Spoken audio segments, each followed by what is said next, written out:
All right, welcome back and welcome to episode 176 of Those Millennials podcast. Today I'm your humble. Today I'm extremely humble today. Thankful, extremely thankful host K the Classic. I'm here with my nearest and dearest, my boys and friends in real life. Rell's here. Rell, how you doing? How's your pockets? How's your mental health? It's Gucci, man. There was a reason why I asked how his pockets is. It was kind of an inside joke, but we understand. Um, Yeah, man. I mean, I don't, we're gonna talk about the Las Vegas Aces. There's gonna be a lot of Aces talk on here. I mean, I'm gonna do a little bit of victory lap. I'm not even going front. Like, why even front? Like, I'm not gonna do a victory lap. But first and foremost, I want to. It's a two-man weave today. It's Rell and I today. Let me start by saying that. Um, and I'd like to just off the top thank everybody that commented and left DMs about our last pod, about our Drake conversation. It was pretty cool to see everybody engage and leaving questions inside the account. It was pretty fly. We left a lot of meat on the bone, which we all talked. It was funny after we was done hitting record. We did like another like 10 minutes of just like what we could have continued to talk about on the pod about the Drake situation. We didn't even get to properly answer like has Drake like peaked. I didn't get to completely shit on his first this was like on his last album, for all the dogs, that was his worst intro of all time about of all his intros, and I had a list of all the intros, but it's all good. Maybe a time for another day. um with his break, who knows, next time we're gonna get a Drake album, but we'll see. Anyway, we're recording this on a Thursday, literally during the Lakers and Phoenix Suns game, preseason game. So if you see me looking over here, that's kind of what I'm glancing at a little bit. But please don't forget to like, favorite, and subscribe. Helps the pod grow. Uh, and if you're new around here, please don't forget to sub up. So I was looking at the algorithm the other day. Um, it shows that 23% of you guys that watch our podcast on YouTube aren't subscribed. So it costs you nothing. Just subscribe. For you 23% of people, just subscribe. It costs you nothing. But yeah, as we always do, we're gonna start with Rails picks. This week it's sponsored by Toys R Us. Rel, are you ready to give your picks of the week? Your Yeah, just your flaming hot 51%. first off, it wasn't 51%. You disrespected me. It was 56%, My which bad, is my the bad, betting dog. average. My bad. Stop pissing me off.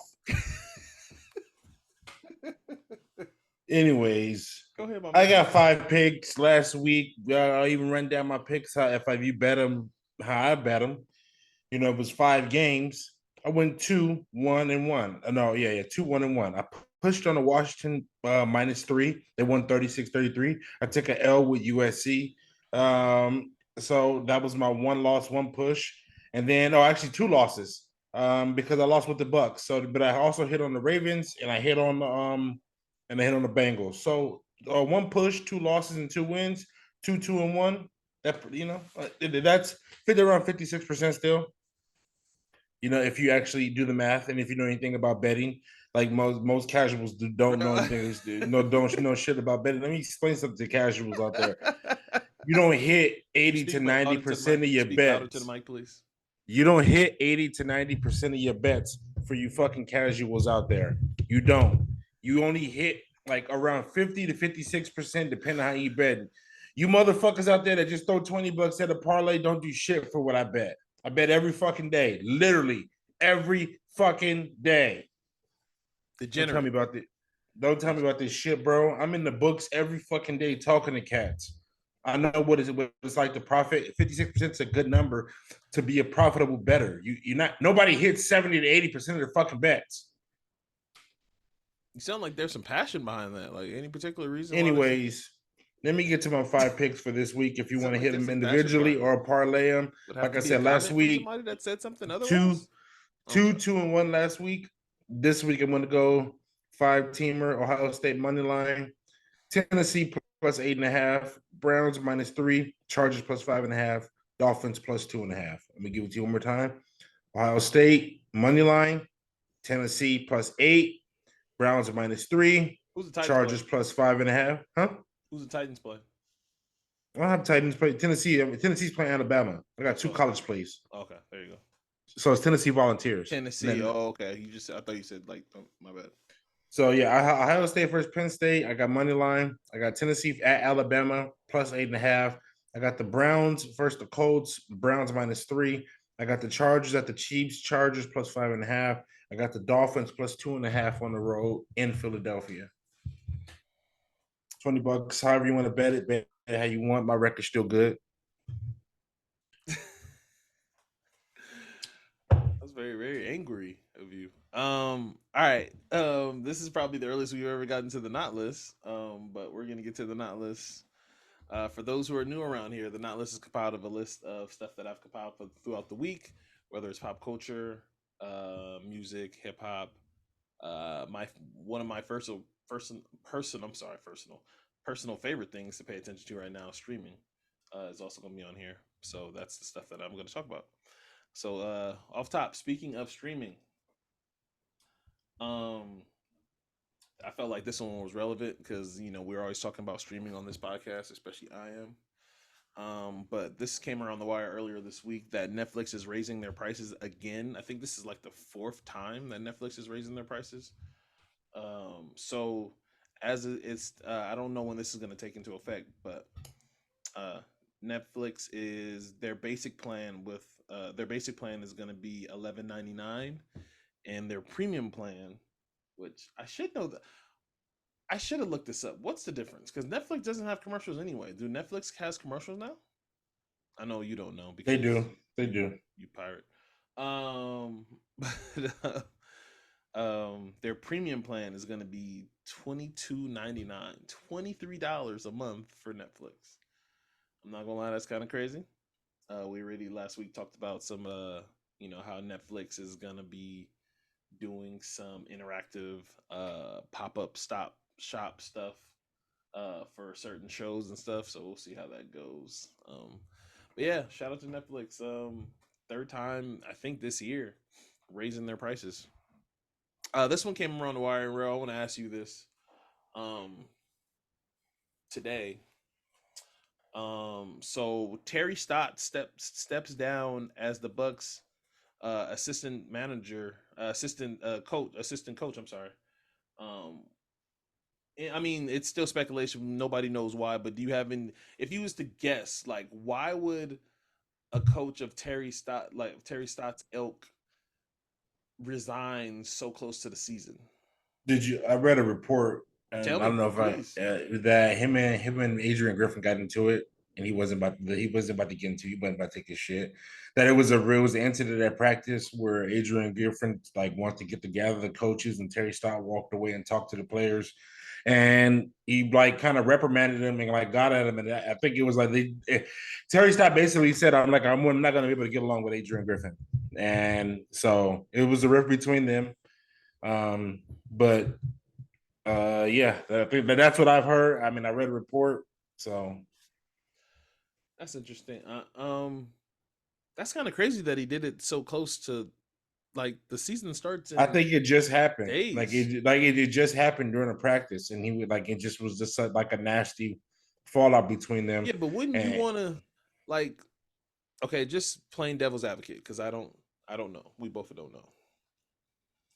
Wouldn't you want to like they just started working together. Adrian Griffin just got promoted to head coach. Obviously, not just, but like he earlier got this hired. season, he just got hired. It's a first year head coach. Aren't there gonna be these little disagreements that happen through the I course of the mean, season that you don't agree with? And I know Terry Stotts is a proud dude. He's been a head coach for a long time. He's coached Damian that's Lillard the most of thing. his Is career.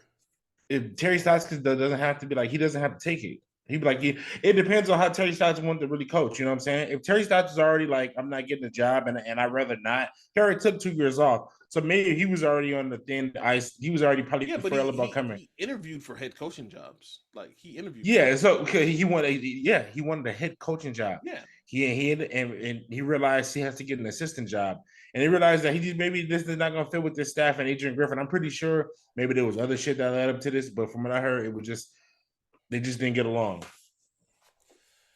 which is a minor move in the grand scheme of things. Like, according to Brian Windhorst, he was going to be in charge of the offense for the Bucks.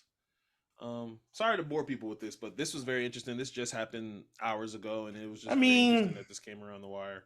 I mean, we can kind of the Bucks are championship favorite. Like, if they're not 1 or 2, they're one of the championship favorites this year, and it's just interesting that their lead assistant has just decided to step away just days before the start of the regular season. Just interesting. I mean, like I said, it's kind of.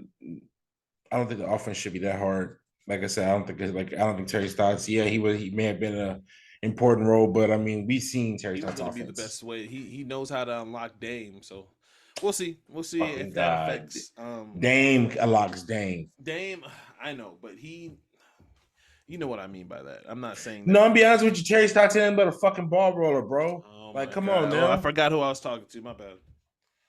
No, but you make it like he just has like Dame about like just about to struggle because Terry Stotts is out there. Like, I was saying Dame's that Terry smoke nets. Knows what to say to Dame, how to get to Dame when Dame, like how to fire Dame up in certain situations. If I'm just saying. That's all I'm saying. He never said something that created a winning environment.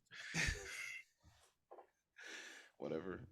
This one you're gonna have to answer because I know nothing about this. This is more your bag than me.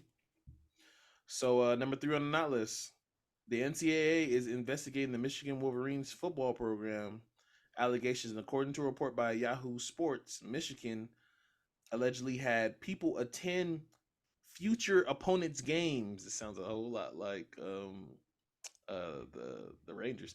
Had them appear to future games and watch the signs of their future opponent. So, fair or foul? Do you think this requires an investigation? I don't know. I mean, I haven't even read really into what the fuck happens, but anytime any NCAA starts investigating anything, usually doesn't mean shit to me because it's kind of a scam anyway. NCAA nothing but a crook, but I don't know. Michigan's always up to something. Harbaugh just got suspended for 4 games this past season for doing something.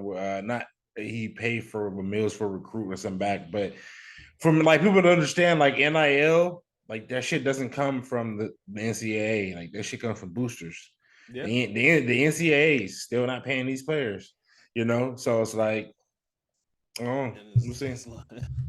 If they have anything to say about it, they won't ever pay these players.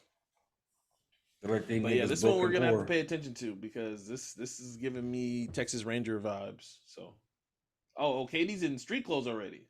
Sorry, I'm watching again. Anyway, yeah, very interesting. So we'll see how that goes. All right, and sneaker news: Joel Embiid is gonna be signing with Skechers. So this is the 3rd player, but this is an MVP candidate signing, so this is a bigger deal. So I think before I talked about this on the not list prior, where Terrence Mann I think was the first signee of Skechers. At least he was the first one we saw visibly wearing the Skechers basketball. Skechers is now entering the basketball realm. They have a whole department for basketball shoes. And Julius Randle is also another player that's joining. Has been a part of Skechers. This is very interesting for multiple reasons. So I got multiple questions for you. So I'm gonna start with this. Do you think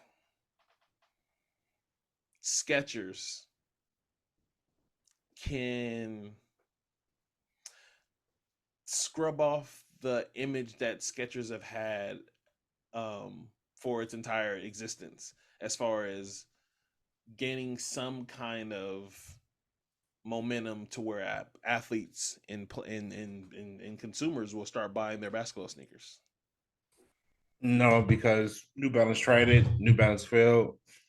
These off brands just don't cut it when it comes to sneakers. No, that's not true. New Balance already had a basketball department before Kawhi and all this stuff. They already had a basketball department. They stopped. I just don't think nobody's ever going to open up the Skechers for hoop shoes. I mean, maybe if there's good reviews and they got it. The whole thing is now it's bigger than that. You got to get somebody to review it now. I'll make sure somebody posting that that it's a good basketball shoe. You got to come with good reviews. But I mean, to be honest, I don't think so because, like I said, these nothing's everything has tried to trump Nike and Adidas. Puma's come close to even being the third banana in this race. Reebok's now trying to bring up the rear.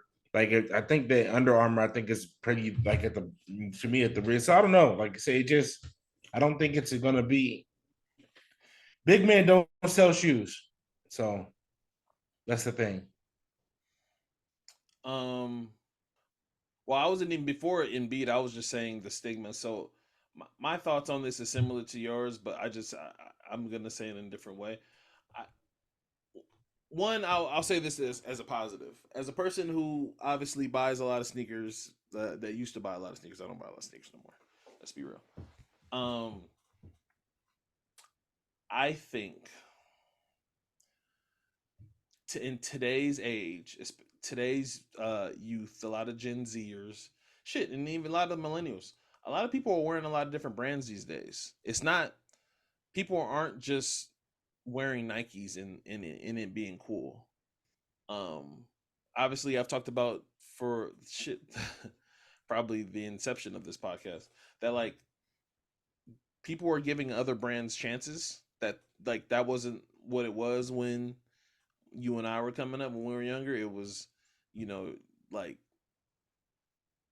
if you wore Nike, if you wore Jordan, you were cool no matter pretty much what. Like, and then obviously we had like the little one offs where you had, if you had, you know, Chucks or Vans or K Swiss or something like that at the time, whatever, right? Um, but I feel like in today's age, people are wearing, like you said, Puma, and not just Lamella Ball sneakers. People are wearing Puma silhouettes. Um, People are wearing New Balance. A lot of people, and not just when we say that, we're not just talking about East Coast people that live in Boston, because for people who don't know, New Balance headquarters in Boston, so it just whatever. Um, People are wearing a lot of New Balances. New Balance has a lot of cool and dope creators over there. They do a lot of dope collabs with Ronnie Fig and Joe Freshgoods and Action Bronson. There's a lot of energy around different type of sneakers. But I say that to say this, that I think, to me, they would have to be an awesome. First, I would have to get some reviews. So first, I would never get whatever this first Sketcher run is. I don't think it would be for me. I've seen some of the sneakers, the ones that Julius Randle been wearing, and I just maybe it's just because I'm a fan of Nick colors. I don't know what it is about that blue and orange. I've liked it. Um, some of the models they've been wearing like one particular model, and it's just been switching like a whole bunch of colors. But we'll see. I think some people like there's gonna be that one. You're gonna go to a 24-hour fitness uh for the one time in open run, and you're gonna see somebody wearing it, just like how I try to do. Like this is somebody that Rell, when we went to the rec, I was pulling out Li Ning Dwayne Wade shoes, right? Because like Mhm. Wade was my guy, um, and I saw good reviews of the sneaker from people I trust. They were saying that like these shoes are made with real leathers, like how it used to be in the '90s, and like the traction is great, and like they're made how shoes used to be made, how these basketball sneakers used to be made. So that tied with it being Dwayne Wade, I was like, oh, bet I'm gonna try these. And the report, I think some of the Wade silhouettes are fly. Not some of the older ones, like the old, like the earlier models, the ones they used to wear. Not like, no disrespect to D'Angelo Russell, but not those ones. Um, but yeah, I think I say have at it. Let's get Skechers in the game too. Let's go ahead and I mean, I'm see. all for diversity and people have a sig, so more power to Yeah, them. that part I don't agree with. It I didn't love it. necessarily say that he was gonna have his own signature sneaker, Joel Embiid. But we shall see. My second question is, this is very. I don't even know if this is a question. This is more like a statement that I don't think this has ever been a thing where a player of Joel Embiid's caliber who just won MVP was a sneaker free agent and just jumped ship into a brand that doesn't have any recognition. That's kind of strange to me. But like you said, maybe it's just a matter of him being a big man. But like to me, I was like, if Joel Embiid is charismatic, he's fun. Like I mean, he's not on Twitter or X, whatever you want to call it, as much as he once was, doing all the crazy stuff and saying all the funny stuff that he once did.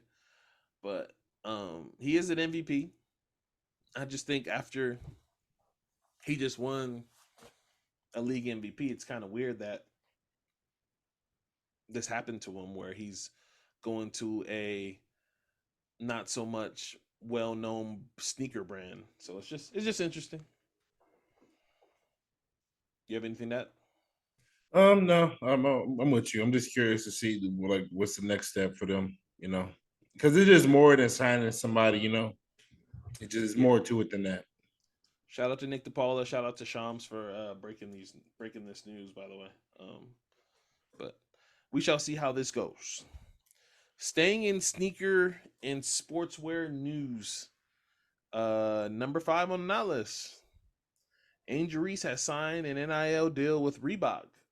Now, this I'm excited for a multitude of reasons. So, literally last week on the not list, I brought up how Shaquille O'Neal and Allen Iverson are going to be the new heads, president and vice president of Reebok basketball. Mhm. I asked the question, um, shouldn't their roles be flip flop? Because I feel when I think of Reebok, I think of Allen Iverson. I don't think of Shaquille O'Neal, but I get it. If you're going to give it to the more business savvy person, the bigger name, um, I understand. I understand it, but I feel like when I think of Reebok, I think of Allen Iverson. But to for them to sign a player like Angel Reese, for those who don't know who Angel Reese is, she's the star forward for the LSU Tigers, soon Mhm. to be in the WNBA. I think she'll be eligible after this season. Um, so yeah, I think again, great signing by them. I would love to see if this is going to transition to her when she comes in the W. I would imagine it does, but we got to see. Ro, what do you think about it? She's the next one. She's marketable. Like everything like that's happened since she's won the national championship has been just an uptick for her. Like as far as NIL and all the endorsements and everything The that's coming along with the her. Lotto She's gonna music be video. yeah. She going so between her and Caitlin Clark next year, um, somebody they're gonna be it's gonna be the league about to change over. This is when the league's about to get huge. This is where you get as we transition, you get Asia, you get Angel Reese, you get Caitlin Clark on another team. This league's about to get really balanced out. Some teams gonna really look good. It's gonna be some good hoop coming. I hate that they have to stay in school so long, but honestly, I'm for it because as somebody pointed out to me that I was having a conversation with that it has to go in steps.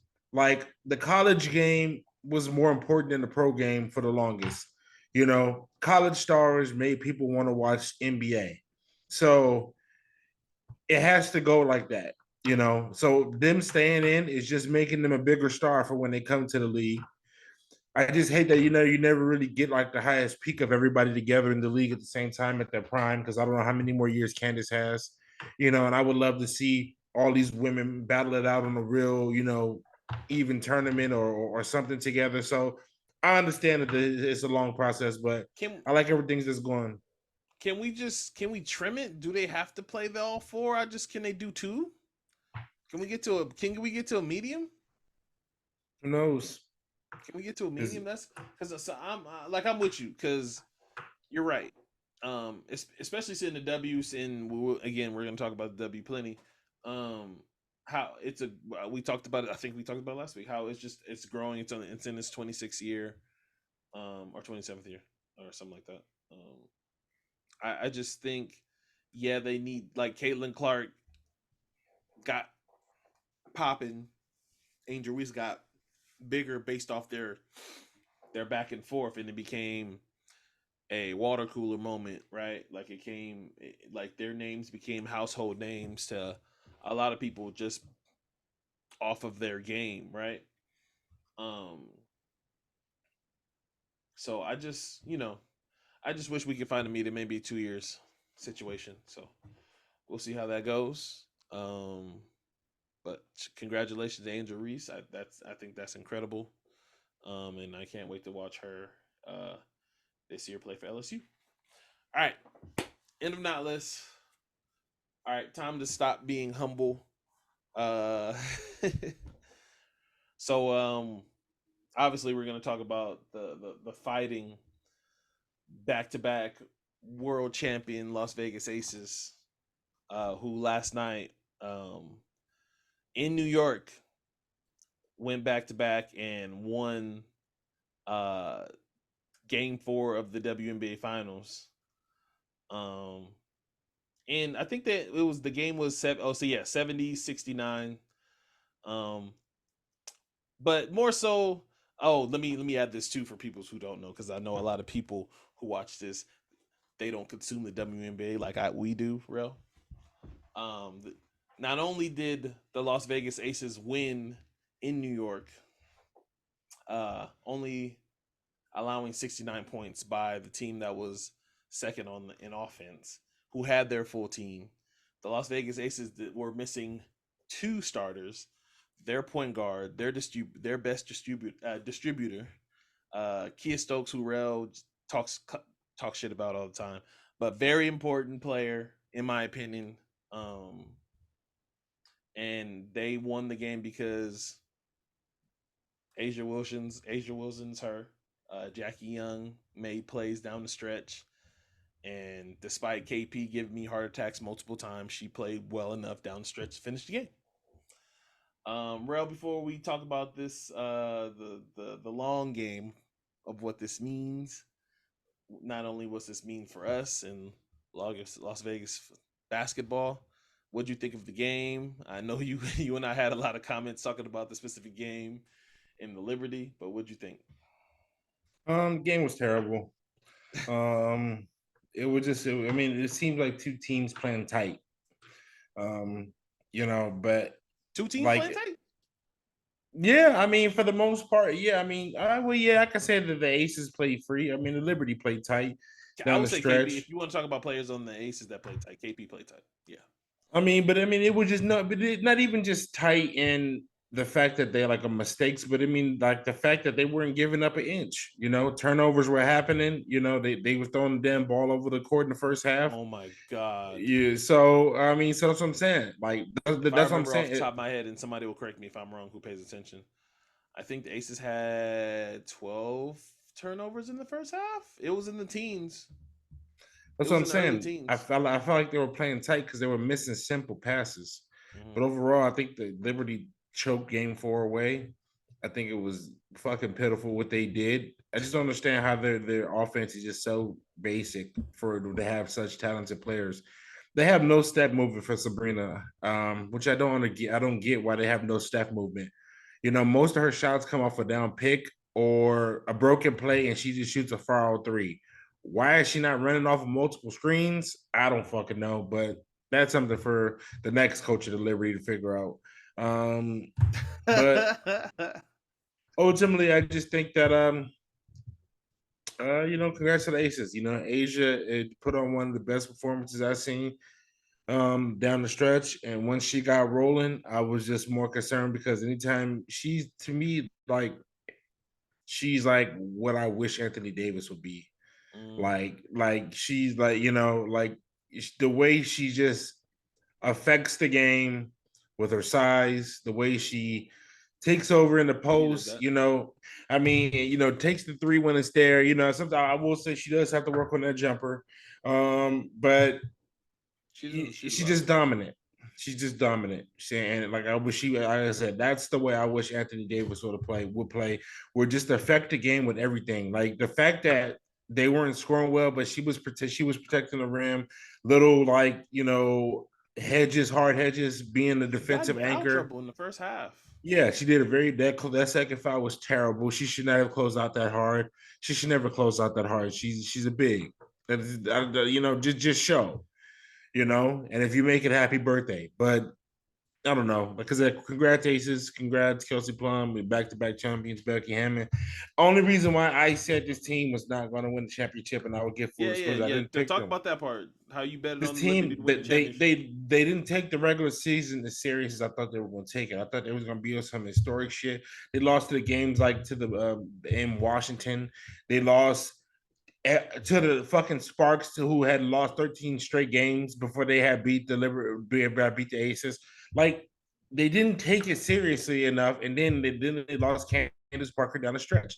And I was like, I just don't know if this team is gonna have it's motivated enough to go back to back because it's a long run. So I was wrong. I mean, but at the same time, the Liberty really melted down. So if I had to go back and pick it again, I would, because I was like I said, I watched that game. I watched this team be flat as fuck with this much talent. And I was like, how is this team with this much talent be so flat at times? So I didn't think they could do it. And if you watch the Commissioner's Cup, this is two different teams. If you watch that Commissioner's Cup, there was nothing that showed that you could say, oh, but you can hang your hat on to say the Aces were the better team than the Liberty, other than fandom, because the Liberty outplayed them in every game. Yeah, if like I said, so I'm not gonna do like I'm gonna do my victory lap, but like you're right, because so I'm not gonna act like I did not say before the playoffs started, and you can check the records on before the playoffs started. I said I was worried about a finals matchup between the Liberty and the Aces, mostly because there was no Candace Parker. My thoughts initially was if Candace plays, we're perfectly fine. This would be a very not easy. I don't want to use the word easy. This would be a doable series. Um, we never got anywhere from Candace. She didn't play for the rest of the year, which tells me whatever happened with her leg was bad, very very bad, and I just for the WNBA, again, as somebody who avidly watches the NBA and they make players weekly talk, not weekly, but like they give solid injury points unless you're unless you're Kawhi Leonard or Zion. They give solid injury reports about people's timetables. The fact that we just never heard anything about Candace and it was just up in the air, like there was no words, nobody said anything about her availability, like at all. Even after I think before the final started, there was video posted by the Las Vegas Aces of her on the court in basketball shorts, working out, shooting around, doing stuff. So it kind of got me excited, but clearly it didn't matter because they didn't need her. Another thing I got wrong. Let me talk about the stuff that I got wrong. Let me get these stuff out. I've been saying for the longest on this podcast and to other people that I think Brianna Stewart. I said Brianna Stewart and Asia Wilson is 1A and 1B best players in the WNBA. And I was saying at the time Brianna Stewart was at 1A. And it was mostly out of respect for her because I know Asia's weak point is shooting from deep, right? Like she doesn't shoot from deep. That's not her game. It's never been her game, actually. After I looked up her basketball reference yesterday and just saw a lot of stuff. It's just Um, not ugly, and it could be better, where it just yeah, her like jump shot. She's been working on it. But she didn't even take. There's multiple seasons where she didn't even take 3-pointers. So it's just like that was never part of her thing. And if I don't remember off of my head, she definitely didn't take any threes in South Carolina with Dawn. I think Dawn would have sat her ass down if she would have did that. But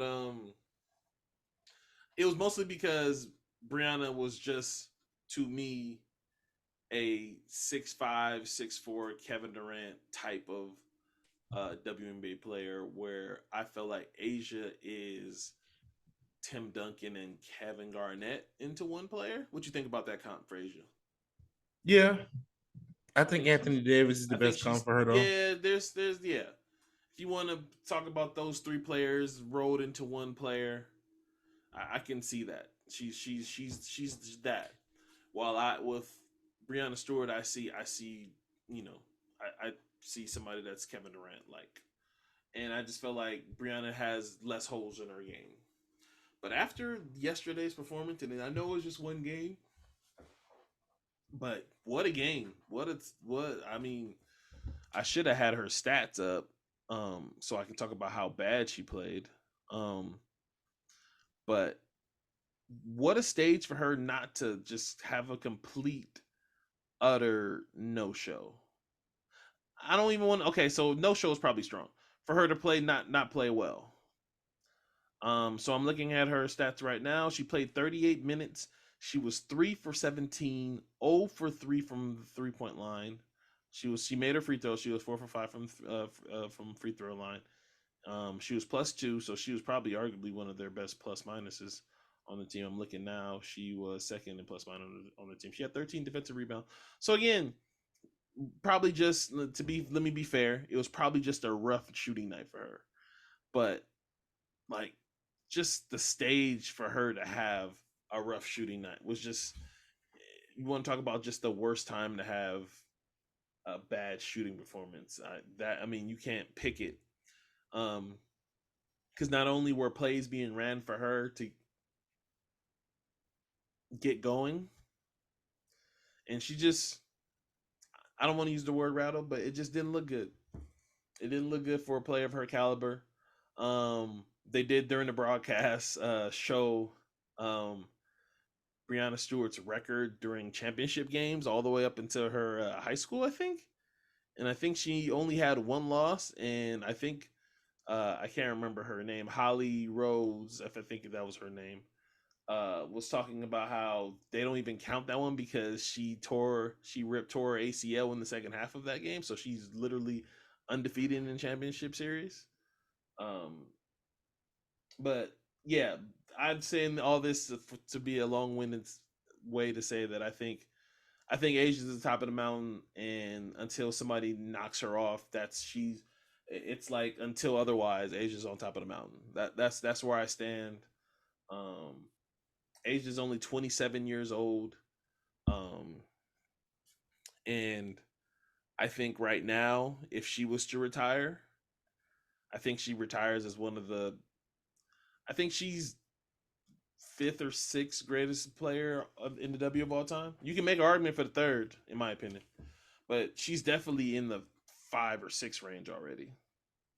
Bro, what do you think about that? Do you agree? I was thinking about this earlier. I mean, the fact that Cheryl Miller never played, That part. and there wasn't WNBA, There and I was was just nothing talking for her to to you, play at the time.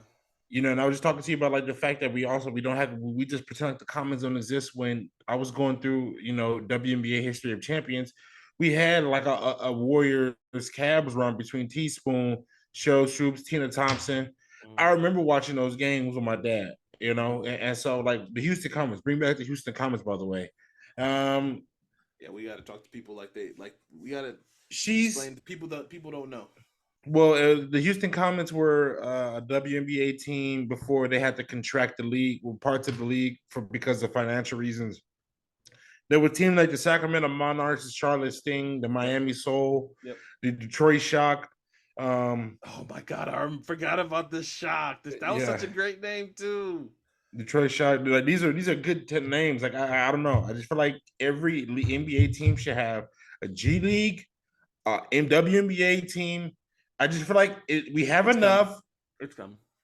There's practice facilities. South Bay Lakers, you know what I'm saying? Like every team should have a G League, a WNBA team, and like it's almost would be like I just feel like it should be all affiliated. Make Mm-hmm. the All Star Weekend. I love when they were doing the 3-headed WNBA, older player and the current player. I The love first that when they would competition, do yeah, that used to the be first fun. competition. So I mean, I got sidetracked in the question, but I would just say this: Asia, a long term game. She's top three, top five, right? I think she's top five right now. I mean, it's Let just me a read her long accolades game. real quick. So as it stands now, Asia Wilson, 27 years old, has a Finals MVP, two-time WNBA champion, two-time Defensive Player of the Year, two-time regular season MVP, five-time All-Star. She's only been in the league 6 years, by the way, um, and one-time gold medalist. She's only been in the league for 6 years, and she's won 2 titles in 6. She'll finish probably with one of the best resumes ever. She'll probably finish Depends it. on how. I'll be How honest long with you. she This can depends stay at on this level, because she's still athletic as shit. As far as WNBA no. players go, it's like her and this is the part where I'm not really good at names. I can't remember. And if I remember, I don't remember her name, but I know she plays for the team that they played for before this, the Dallas Sky. It's her and the woman that they're. I think she played. She made a. I'll look this up because I don't want to be Alyssa that person. Thompson. No, she played for the Sky, but she's still one of the most athletic players in the W. Um, I think she can still, she doesn't do it, but she still can dunk. She does it in practice from time to time. All WNBA. I just think the sky's the limit. The ceiling is the roof is the ceiling. The ceiling is the roof with her. I So yeah, she plays for Dallas Wing. Her name is I'm gonna butcher this name. Stasu Sabali. Oh, Sabali. Yeah. I think she's she's athletic as shit too. Stasu Um, Sabali. are you looking at pictures of her right now? Shit, you stupid.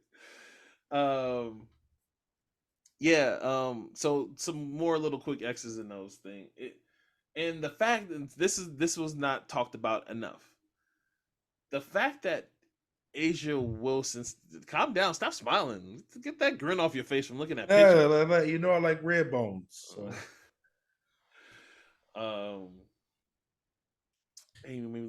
The fact that she did her performance yesterday, which I should probably say her stats for the people that did not watch. The fact that she did what she did and did it against who she did it to. 24-16. Yeah, 24-16. No With blocks. critical One buckets block. down this. Yeah, with critical buckets down the stretch against. I don't know what you want to call it, Rel, but don't you want to say the best two big tandem in the W? I mean, they have to be the best two big tandem in the W. Yeah, I mean, she was Jonquel impressed. It Jones was and Brianna impressive. I Stewart, mean, both defensive when she hit dynamos. that Jonquel jump Jones hook, has an MVP. Brianna Stewart has, I think, multiple MVPs. If I remember, she at least has one of. She won this year. The fact that she abused Jonquel, that she wanted one-on-ones with Jonquel Jones, and she was abusing her like that, says a lot. That is it for people who don't. It's like prime LeBron. Oh no, the better example. It's like what Jimmy Butler did to Drew Holiday last year. That's the I mean, comparison of what happened the yesterday. shot she was hitting was so tough because there was That her. was the comparison that happened. It was she wasn't talking shit like Jimmy, but she was giving looks like you keep playing with me and keep having her guard me. And then they put Brianna, and then it got a little tougher. But then they started getting switches, and things got a little different. But the fact that she was doing what she was doing, out jumping Jonquel Jones, who literally is 6'5", way bigger and taller than Asia Wilson. But yeah, man. Parade on Monday. Rell said he's not going. Uh,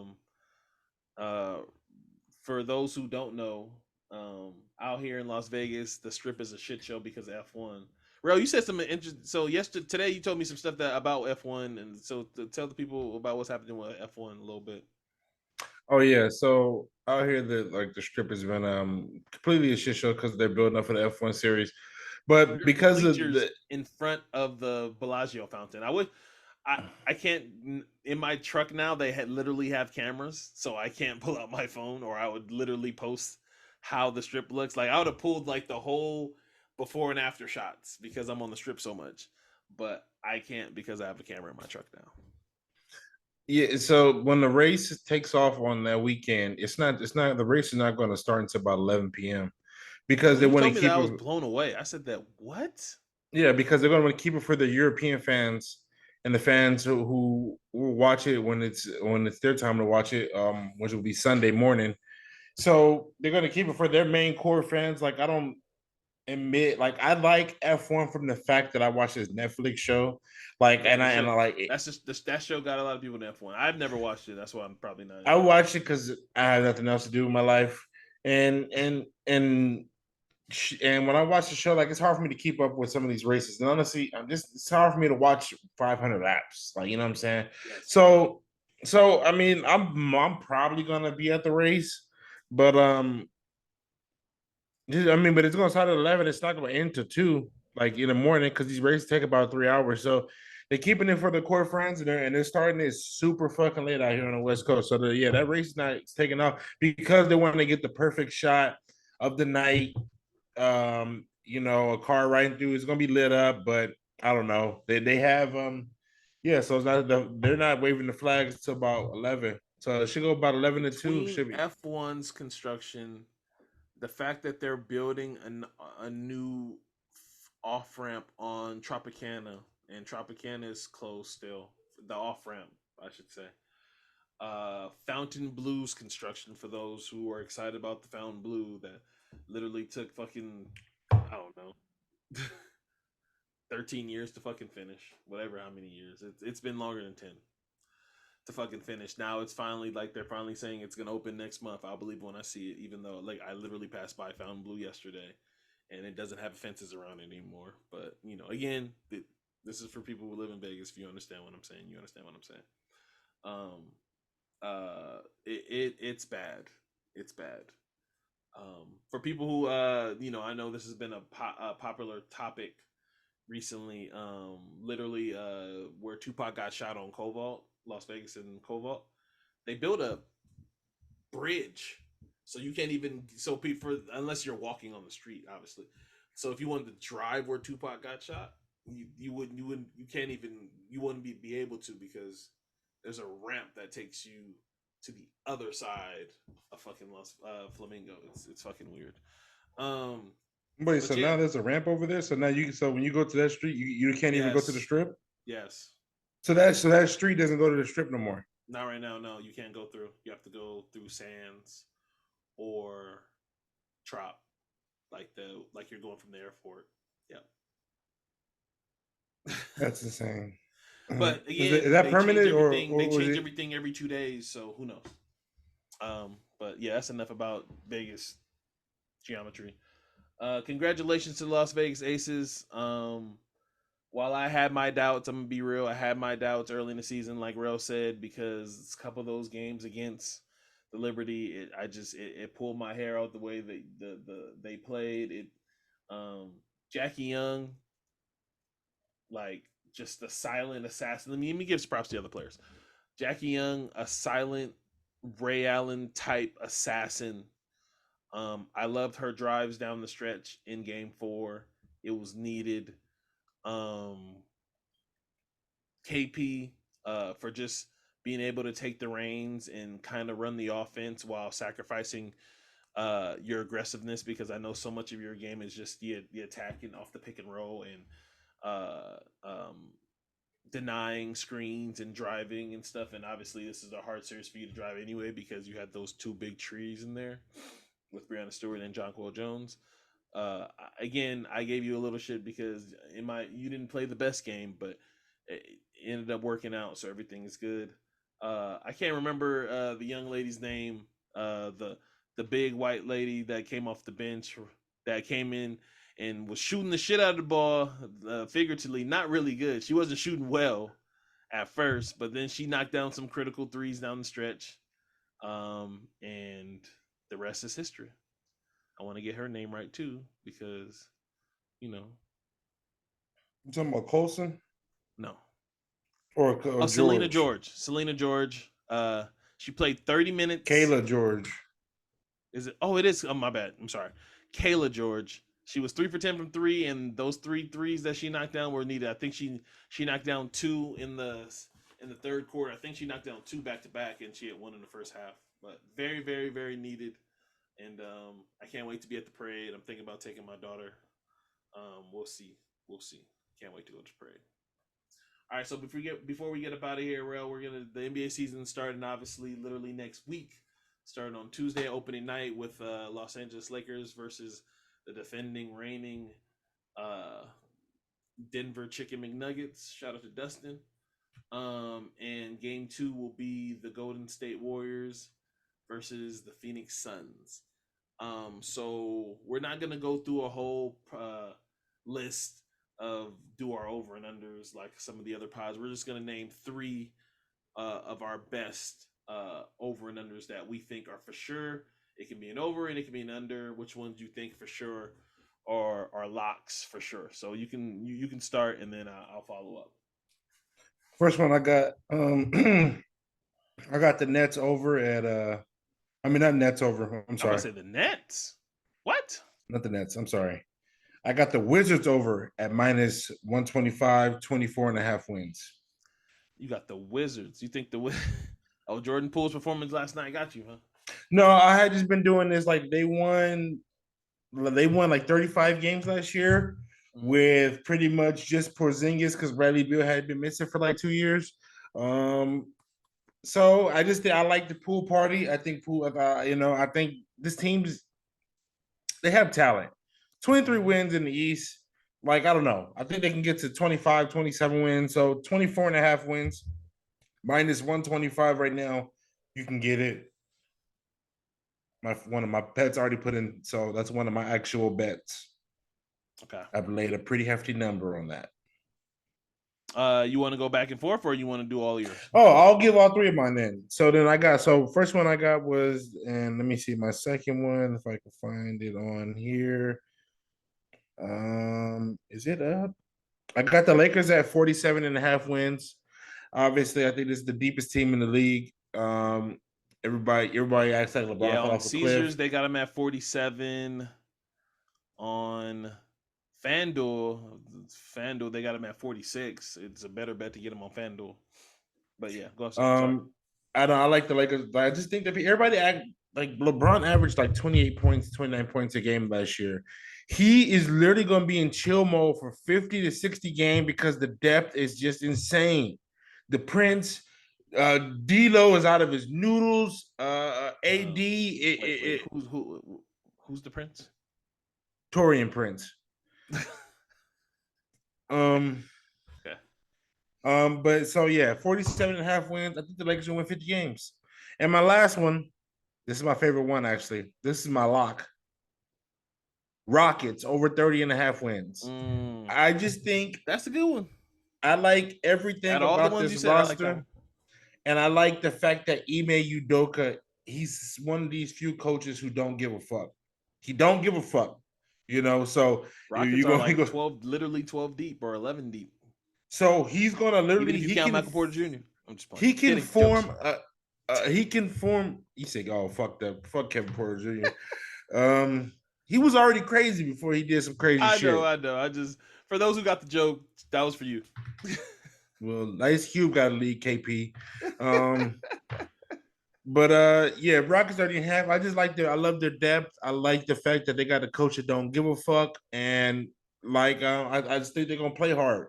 30 wins. If you're not playing well, if you scoring well, but you're not playing D, he will sit your ass. He don't give. He's one of these few. He like a ham. He like a Spo. He like a Pop. Where if you're not playing well, you just gonna come out, bro. I just got a number. So and none of these dudes have the cachet to tell him otherwise. Like, yo, we'll do Fred VanVleet. That's the thing. The biggest name on this team is that he really has no star. Like, nobody could really be like, hey, man. Hey, nobody gonna be like, hey, man, I'm woo. You gotta play me. It's like, play your ass on that bench, homie. So I like the Rockets over 30.5, Wizards over 24.5, and Lakers over 47.5. Plus, let me give you 2 MVP bets while I'm here. Please. Plus 600. I've already put this in. Luka Doncic. I just feel like, every year we do that with Luka, but go ahead. He has to hit 1 year. I just feel like maybe it's time for him. Second bet, and this is my favorite bet, and this is the one I put 2 units on, and I feel like this is the actual lock for MVP this year. And if you would like to possibly get down on something with a little wager, you let me know off the line. But Jason Tatum at plus 900 is a very, very tasty play this year. I kind of like that one. He fits the mold. If there's ever if he's ever gonna win one, it has to be this season. He fits the mold. He looks like he's in shape. He's going to be on one of the best teams. He's going to get probably one of the. To me, they should have the most wins in the East. Agreed. You know, so if he gets the 1 seed, the West is going to be too convoluted for the. I think for the MVP to come out. I think you're gonna. I mean, yeah, you can. Joker's gonna do the same Joker shit every year, and Embiid's gonna cross him out. But I think you're gonna get some outstanding play from Booker this year. I think you're gonna get some outstanding play from SGA this year. And I don't know whatever playoff P he's talking about. He said he's going back to, but what did he say? I'm on my bully. That's what. Yeah, I'm on my bully shit. So those are my favorite. Those are my 5 bets. Jason Tatum for MVP. Luka Doncic at plus 600. Jason Tatum plus 900. Lakers, Wizards, Rockets, all overs. I've already placed these bets, and I'll be a very, very rich man by the end of June. Nice, nicely done. So Rell did all overs in his MVP bets. I'm not gonna do any MVP bets. I said that way too fast. I'm gonna actually do an under, but I got my first over. So my first over is, and I'm looking at Caesar Sportsbook right now for this one. I'm Miami Heat over 44.5. Heat culture always. Heat culture. Miami Heat's not going over. Bro. Miami Heat culture over 44. I'm banging that. Spo, Jimmy, Bam, Healthy Hero, Duncan Robinson re-energized. They're gonna do something with Kyle Lowry's contract in the middle of the season. At the trade deadline, they'll didn't Jimmy Butler go like to Brazil during the season last year or some shit? Let me finish. I believe in Heat culture. I know Rell doesn't believe Heat culture is a thing. I believe in Spo. That real, bro. In Miami. And can I ask you something? As they always do, they'll one of these names that are on the end of this roster will pop because they. Can I ask you something? They always do. Can I ask you something about that? Sure, Rell. Sure.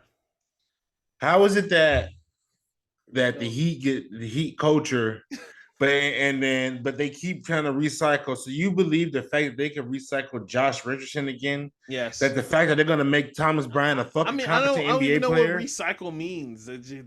Do I think he's gonna?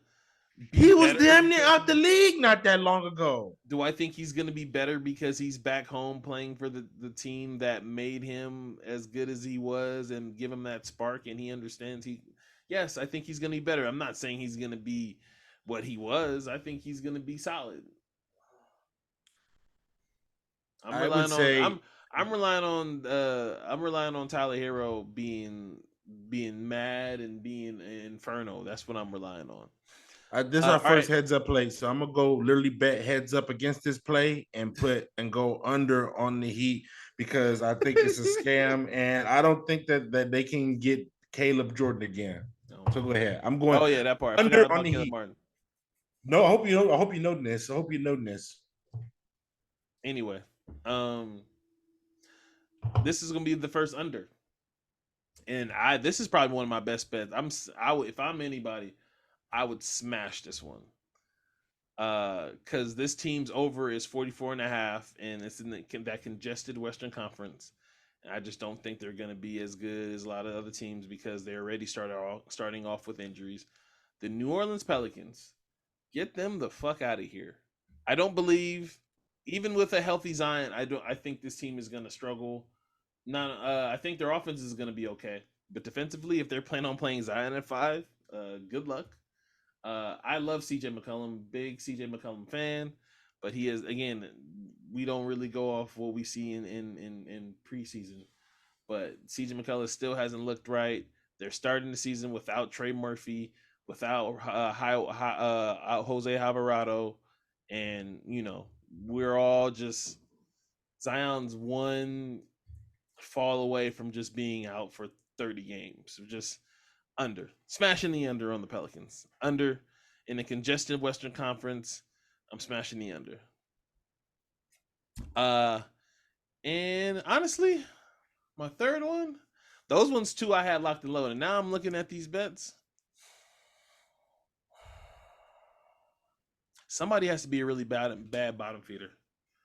But that's just so many less games. Oh, okay. This one too. And this one is I wouldn't call this one a lock. This one's more of just what I feel is gonna happen. Um, and I'm gonna do an Eastern Conference team because I just do two Western Conference teams. The Indiana Pacers, 38 and a half over. I think they're gonna be the fifth or sixth best team in the Eastern Conference. And if I think they're gonna be that high, based off what I believe in Tyrese Halliburton after what I saw in the Olympics.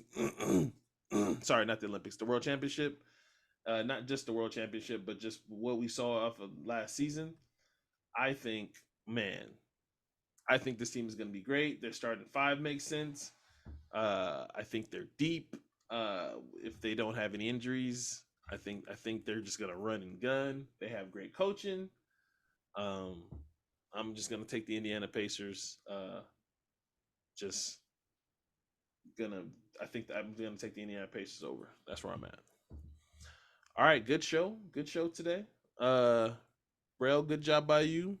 Good job by you, buddy. For Rell, I'm Kev. Don't wait. Don't forget to like, favorite, and subscribe.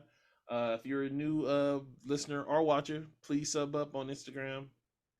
Follow us on Instagram, and sub up on YouTube. And if you're a podcast listener, leave us a 5-star rating on Apple, on Spotify, and Google Play. For Rell, I'm Kev. We're those millennials, and we're out.